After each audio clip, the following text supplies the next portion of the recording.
আপনাদের বাড়িতে যদি কোনো সিরিয়াস কন্ডিশনের রোগী থাকে অথবা এমন কোনো সিচুয়েশন পড়ে গেল যেখানে আপনাদেরকে ইমার্জেন্সিতে নিয়ে যেতে হলো, তো অবশ্যই সেই ক্রিটিক্যাল কন্ডিশনের রোগীকে ইমার্জেন্সিতে দেখিয়ে হয় নার্সিং হোমে ভর্তি করবেন আর না বাড়িতে নিয়ে এসে ট্রিটমেন্ট করবেন।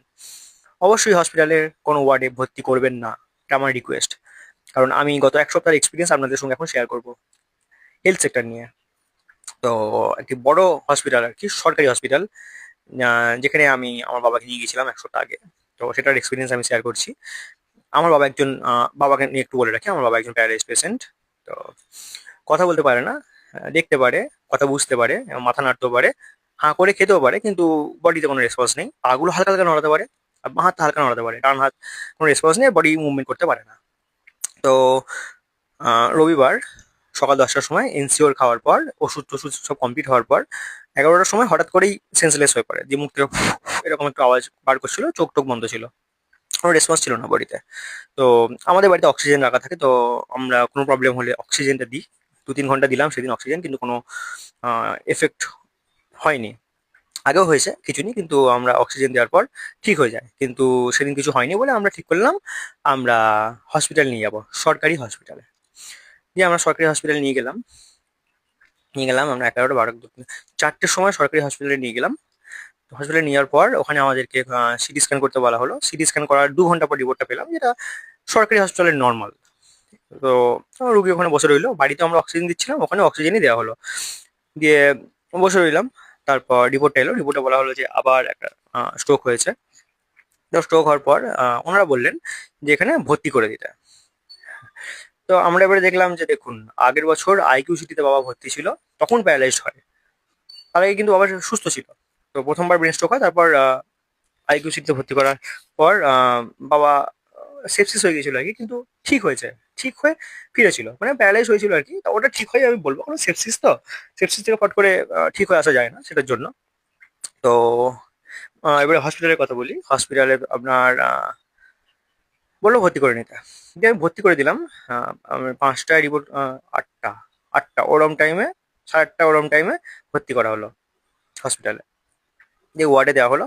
ওয়ার্ডে দেওয়ার পর আমি প্রথমেই যে ওয়ার্ডে দুটো ডাক্তার ছিলেন আর নার্স ছিলেন অনেকগুলো, আমি ওদেরকে প্রথমেই বললাম যে দেখুন, সকাল 10টায় কিন্তু লাস্ট খেয়েছে, মুখ খুলছে না, খাওয়ানো কিন্তু যায়নি।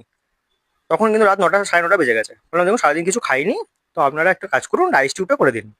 কারণ রাইস টিউবটা আগেও ছিল, আমরা যখন প্রথমবার যখন প্যারালাইজড হয় আমাদের বাড়িতে, আহ, আমরা সব কিছু করেছি, রাইস টিউবও ছিল, খেতে পারতো না। তারপর তো মুখটা মুভমেন্ট হয়েছিল, তখন খেতে পারতো। এ বললো ঠিক আছে, আমরা রাইস টিউব করে দিচ্ছি। ডাক্তারটা রাইস টিউব করতে গেল, করতে পারলো না। বাবার এজ হচ্ছে 59, করতে পারলো না। দিয়ে আমি বললাম যে তাহলে কি করে হবে, করতে পারছে না যখন। দিয়ে বললো না, এই রুগীকে নাকি রাইস টিউব করা যায় না। আমি মানে আমি কি বলবো, আমি ভাষায় বলতে পারছি না। কারণ আগের বছর যখন বাবা আইকিউ সিটিতে ভর্তি ছিল, বাবা ভেন্টিলেশনে ছিল, ট্রাকিয়াস্টমি করা ছিল। বুঝতে পারছেন ট্রাকিয়াস্টমি মানে, যারা জানেন না একটু সার্চ করে নিন। ট্রাকিয়াস্টমি করা ছিল, সেই অবস্থায় আপনার 10 দিন না 12 দিন অন্তর অন্তর রাইস টিউব চেঞ্জ করতে হয়। সেই অবস্থায় নার্সরা ওখানে ডাক্তাররা চেঞ্জ করেছিলেন রাইস টিউব, সেই সিচুয়েশনে। তো এনারা বলছেন এই রুগীকে রাইস টিউব নাকি করা যায় না, আর আগে খারাপ সিচুয়েশনে রাইস টিউব হয়েছে। দিয়ে বললেন তাহলে ওষুধগুলো কি করে খাবে, মাকে দুটো ট্যাবলেট দেওয়া হলো, এই দুটো খাইয়ে দিন। মা বললো মুখ তো খুলছে না, চামচ দিয়ে জল গড়াচ্ছে না, তাহলে খাবে কি করে? দিয়ে আমি বললাম, আমি আবার বললাম ডাক্তারগুলোকে যে খাবে কি করে। ওয়ার্ডে অনেক লোক ছিল, অনেক অনেক পেশেন্ট ছিল। দিয়ে আবার এলো রাইস টিউব করতে, নাক দিয়ে ঢোকালো, মুখ দিয়ে বেরিয়ে গেল। দিয়ে বললো না না, রাইস টিউব হচ্ছে না, আমরা করতে পারবো না। আমি বললাম তাহলে ওষুধটা যে দিল, ওষুধটা যাবে কি করে পেটে, খাবারই বা যাবে কি করে? সকাল থেকে সেই 10টা খেয়েছে, আর কিছু খাইনি, যাবে কি করে খাবার?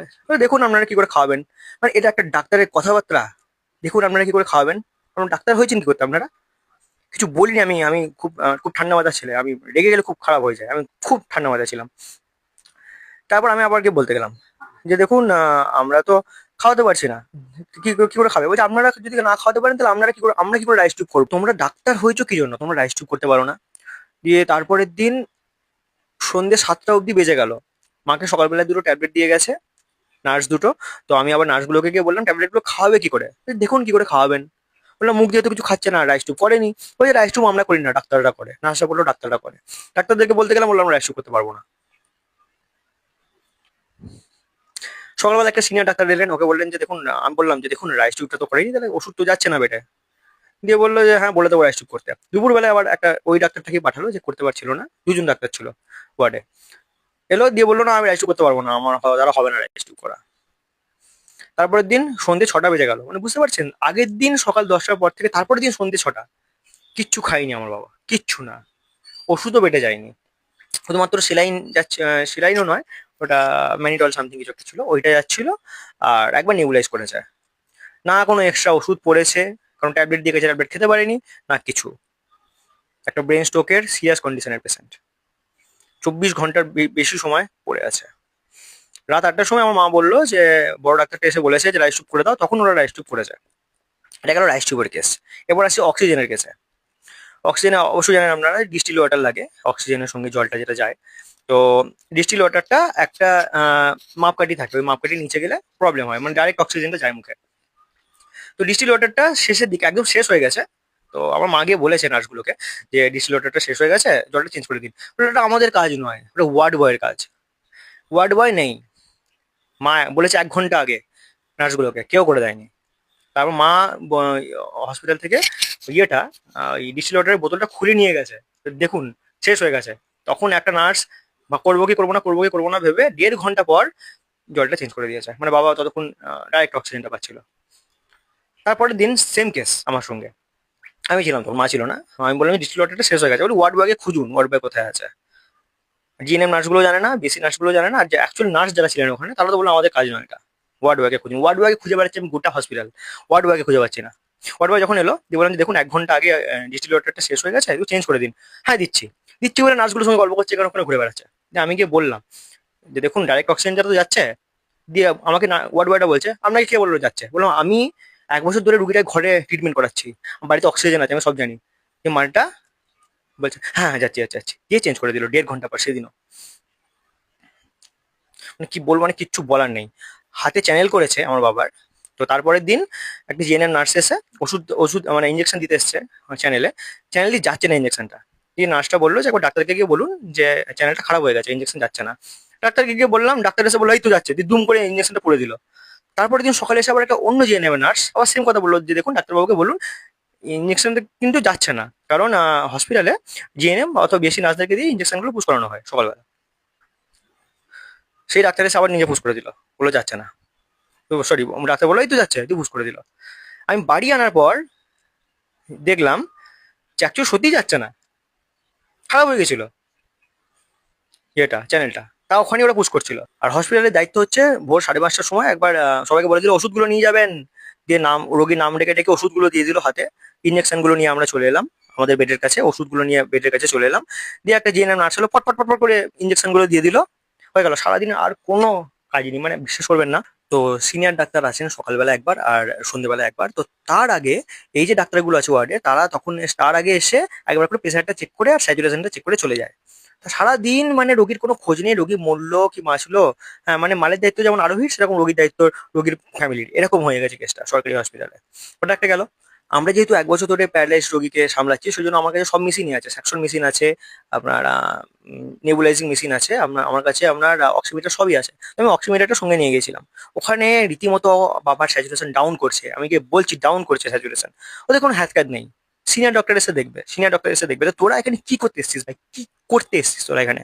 সব সিনিয়র ডাক্তার দেখবে। তো তোরা তো এমার্জেন্সি, একটা এমার্জেন্সি পেশেন্টে ভর্তি আছে, তোরা এরকম অবস্থা তোদের। এমনিতে 1.5 দিন পর ওষুধ পেলো, কোনো ওষুধই পাইনি তার আগে। ওটা একটা গেল। প্লাস হচ্ছে বাবার বুকে কফ জমেছিল প্রচুর, মানে যখন শ্বাস নিচ্ছিল তখন ঘর ঘর ঘর ঘর করছিল, যখন কাশছিল অক্সিজেন মাস্কে ঠোক ঠোক সাদা সাদা একদম চিটে যাচ্ছিল কফে। তো আমি সিনিয়র ডাক্তারকে বললাম যে, সরি আমি বলিনি, আমার মা বলেছে, মাকে বলতে বলেছিলাম যে একটু সেকশন করতে। অ্যাকচুয়ালি বাড়িতেও আমাদের সেকশন করা হতো, কারণ সেকশন মেশিন আছে আমাদের বাড়িতে। খুব প্রয়োজন সেকশনটা, কারণ কফগুলো নাহলে বের করতে পারে না, প্যারালাইজ পেশেন্ট তো তো সেরকম করে নিজে থেকে শুধু ফেলতে পারে না। তো বললাম একটু সেকশন করে দিলে ভালো হয়। বলছে এখানে সেকশন হয় না, সেকশন করা যাবে না, মানে এরকম সিচুয়েশন, সেকশনও করা যাবে না হসপিটালে। তাহলে হসপিটালে হবে কি, তাহলে হবিটা কি হসপিটালে? সেকশনও করা যাবে না, আইসিইউ করতে পারবে না তোমরা। তারপর ক্যাথেটার করার দরকার ছিল না, বাবা নর্মালি ইউরিন পাস করছিল। আমাদের একটা ইয়েতে কোটো দেওয়া থাকে, কোটোর মধ্যে ইউরিন পাস করে। আমি বলেছিলাম যে ক্যাথেটার করবেন না, ইনফেকশন হয়ে যাবে, সেই ক্যাথেটার করে দিয়েছে স্যার, ইনফেকশন হয়ে গেছে, সেপসিস। আবার কি বলবো আমি এবারে? আর যখনই বলতে যাচ্ছি যে স্যাচুরেশন কমে যাচ্ছে, বলছে অক্সিজেনটা বাড়িয়ে দিন, অক্সিজেন বাড়িয়ে দিন। বাড়িয়ে বাড়িয়ে অক্সিজেন হয়ে গেল 6-এ, তারপর 7-এ, তাও স্যাচুরেশন 99 থেকে 70 72 এই জায়গায় চলে এলো। কি দেখলাম যখন বৃহস্পতিবার যখন দেখলাম যে না, এখানে থাকলে অবস্থা খারাপ হয়ে যাবে, আমি কি করলাম আমাদের যে পার্সোনাল ডক্টর আছে তাকে জিজ্ঞেস করে, বা টেকনিশিয়ানও বলতে পারেন, যে 1 বছর ধরে বাবাকে দেখছিল, তাকে জিজ্ঞেস করে আমি বাড়ি নিয়ে চলে এলাম। বাড়ি নিয়ে চলে আসার পর বাবার স্যাচুরেশনটা সঙ্গে সঙ্গে একটা ইঞ্জেকশন দিল, বেড়ে গেল 99 সঙ্গে সঙ্গে। বৃহস্পতিবার বাড়ি নিয়ে চলে এলাম। রবিবার ভর্তি করেছি, সোম মঙ্গল বুধ বৃহস্পতি, 4 দিনে কিছু ট্রিটমেন্ট হয়নি, জিরো, আমি বলবো জিরো প্রোগ্রেস। মানে এরকম অবস্থা সরকারি হসপিটালের। আর কি অ্যাটিটিউড ডাক্তারগুলোর, মানে কি বলবো, মানে আলাদাই অ্যাটিটিউড। মানে জিজ্ঞেস করতে গেলে বলে তো না, উল্টে দুটো কথা শোনাচ্ছে রোগীকে। ট্রিটমেন্ট তোমরা করবে না, কিছুই জানো না তোমরা করতে, দিয়ে কথা শোনাবে, নার্সগুলো কথা শোনাচ্ছে, ডাক্তারগুলো কথা শোনাচ্ছে, কি কথা ওদের! ট্রিটমেন্ট শিখে আগে ভালো করে, তারপর কথা বলবি। ট্রিটমেন্ট জানে না, কিছু না, রাইস করতে পারে না, ডাক্তার হয়েছে তারা বড় বড় কথা তাদের। তো আপনারা যদি হেলথ নিয়ে বা এইসব জিনিসপত্র নিয়ে, ক্রিটিক্যাল জিনিস কেয়ার নিয়ে কিছু না জেনে থাকে, তাহলে অবশ্যই আপনারা সরকারি হসপিটালে আপনাদের রোগীকে নিয়ে যাবেন না, তাহলে আপনাদেরকে শেষ রাস্তাটা দেখিয়ে দেবে। প্লিজ, এটা আমার রিকোয়েস্ট। আমার সঙ্গে যেটা হলো, আমি অ্যাভয়েড করছি সবাইকে, একদম নিয়ে যাবেন না সরকারি হসপিটালে।